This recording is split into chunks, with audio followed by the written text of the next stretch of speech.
নাঙ্গলকোটে পানিবন্দী মানুষের পাশে জামায়াত নেতৃবৃন্দ। দেশ বাংলা নিউজ 24, সময়ের সাথে তারুণ্যের পথে।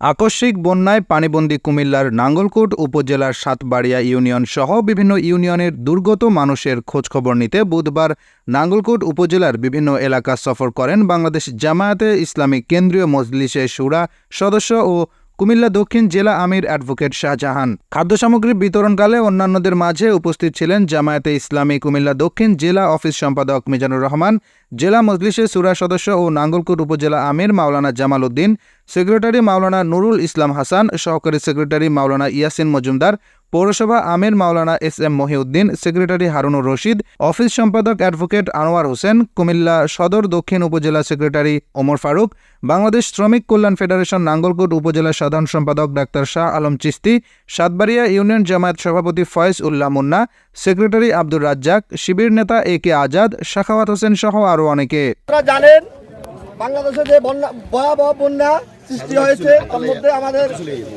কুমিল্লা জেলার নাঙ্গলকোট উপজেলা একটি গুরুত্ব বন্যা কবলিত এলাকা। আমাদের নাঙ্গলকোট উপজেলার পৌরসভা ব্যতি রেখে সকল ইউনিয়নে বন্যা আক্রান্ত হয়েছে, মানুষ ক্ষতিগ্রস্ত হয়েছে। তন্মধ্যে সবচাইতে বেশি ক্ষতিগ্রস্ত হয়েছে আমাদের নাঙ্গলকোট উপজেলার সর্বনিম্ন অঞ্চল সাতবাড়িয়া ইউনিয়ন।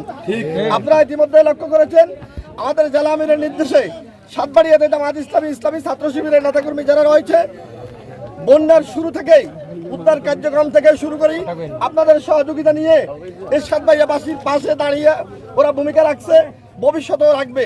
সাতবাড়িয়া বাজার একটা প্রসিদ্ধ জায়গা। এই বাজারের পাশে একটা পুলের উপর দাঁড়িয়ে আছি।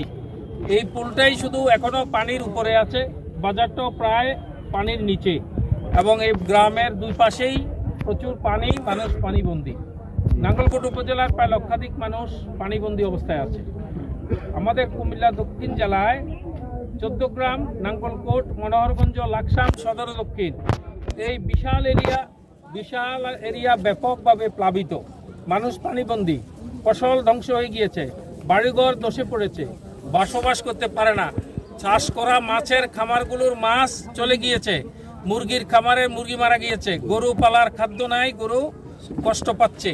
এই সকল দুর্বিষহ পরিস্থিতি যেটা তৈরি হয়েছে, এটার জন্য একদিকে অতিবৃষ্টি যেমন ছিল, পাশাপাশি আমাদের পার্শ্ববর্তী দেশ ভারত তাদের নদীর পানি আন্তর্জাতিক আইন লঙ্ঘন করে ছেড়ে দিয়ে পানিতে ডুবানোর জন্য আমাদেরকে কষ্ট দেওয়ার জন্য এই ষড়যন্ত্র করেছে। তারা শেখ মুজিব সাহেবের বক্তব্য ছিল, আমি তাদের বাতে মারবো, পানিতে মারবো। তো ভারত এখন আমাদেরকে পানিতে মারার ষড়যন্ত্র। আলহামদুলিল্লাহ, বাংলাদেশের মানুষ আল্লাহর উপর আস্থাশীল, নির্ভরশীল, এবং নিজেরা এই পরিস্থিতিতে সারভাইভ করার জন্য চেষ্টা করছে। আমরা বাংলাদেশ জামায়াত ইসলামীর পক্ষ থেকে এই দুর্গত, ক্ষতিগ্রস্ত, পানিবন্দী মানুষদের সেবা করার জন্য সর্বস্তরের নেতাকর্মীদেরকে অনুরোধ করেছি। আলহামদুলিল্লাহ, আমাদের নেতাকর্মীরা সুদী শুভাকাঙ্ক্ষী সামর্থ্যবান মানুষদের থেকে সংগ্রহ করে নিজেদের সময়, শ্রম, কায়িক পরিশ্রম দিয়ে প্রত্যেক দুর্গত মানুষের পাশে খাদ্য এবং তাদের কষ্ট লাঘব করার প্রয়োজনীয় সেবা দেওয়ার চেষ্টা করছে। এই কাজটা অব্যাহত থাকবে যতদিন না পানি শুকিয়ে যায় এবং মানুষের কষ্ট কমে না যায়। এই পানিবন্দী হওয়ার পরে পরবর্তী পরিস্থিতিটা আরো ভয়াবহ। এই জন্য কারো ঘর নষ্ট হয়ে গেছে, কারো ঘর মেরামত করতে হবে, কারো আসবাবপত্র নাই, কারো কয়েকদিন চলার খাওয়ার চাল ডাল কিছুই থাকবে না, কারো নষ্ট হয়ে গিয়েছে, ফসল নাই মাঠে। এই আশু দুর্ভিক্ষ মোকাবেলায় এবং ওই পরিস্থিতি মোকাবেলার জন্য পুনর্বাসনের পরিকল্পনা জামাত ইসলামীর আছে ইনশাআল্লাহ। আমরা বাংলাদেশের সামর্থ্যবান মানুষকে বিনীতভাবে অনুরোধ করব, বাংলাদেশে মাত্র 11টা জেলা বন্যা কবলিত হয়েছে, এর মধ্যে কুমিল্লা একটা, এর মধ্যে নাঙ্গলকোট উপজেলাও একটা।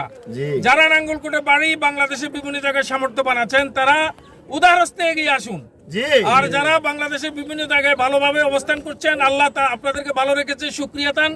এই বন্যা দুর্গত ক্ষতিগ্রস্ত এলাকা মানুষের সেবার জন্য সাহায্য করুন, সহযোগিতা করুন। আমরা খাদ্য সামগ্রী, ফুড প্যাকেটস করব মানুষের খাওয়ার জন্য, এবং মানুষকে পুনর্বাসন করার জন্য বিভিন্ন উদ্যোগ গ্রহণ করব। আপনি যদি এখানে সহযোগিতা করেন, এই এলাকার মানুষের কষ্ট লাঘব হবে।